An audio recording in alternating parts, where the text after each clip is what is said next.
سلام و حرمت خود بجم جو تشکیلات جماعت ترى علينا عليكم السلام اوجي سلام وخشتر تمام از تمام انسان باورمند خناس خدا ناصر سلام و حرمت خود بجم مرحباتی جوان را بجم برای انسان ما انسان شعور وکری بن برای نجی وان açık be, bira meci wan kakalî nebe, bira guhê wan ker nebe, pozê wan xetimandî nebe, çavê wan kor nebe.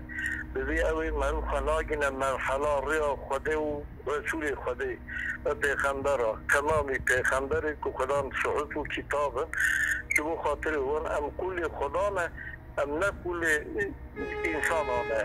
Em kulê Xweda ne, ne kulê însanan e. İnsana hêncî pêxembera dewamlî yani jixwara tişê kirine xelkê xwe milletê wan beyat kirine pê hatine xapandinê. Yani van sıfatı ku Xwedî Teala daye yasakirine wana jixwara qebûl kiriye.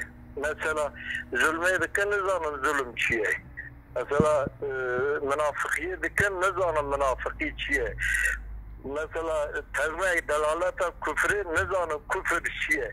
Halbuki işte kişi wî ew ê dizan ama ji bo dünya xwe ji bo rahetiya xwe ji bo pêş rahatina çolû çocuğu xwe vî işî dikin.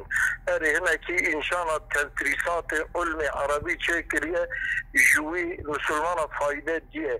Ama misilmana çika fayde diye bin tesîra wan da fayde hatiye dîtine. Yani bin tesîra Kur'an û şeriatê da nediye, serbestî tu nediye.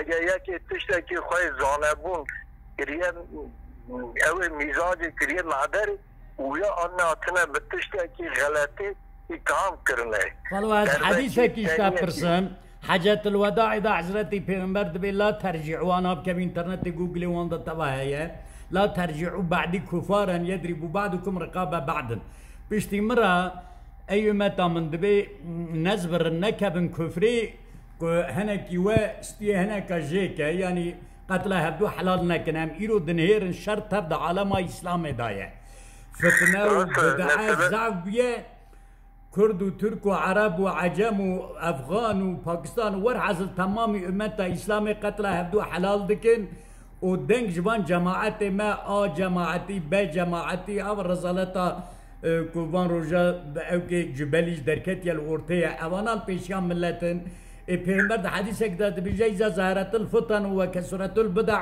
فعلى العالمين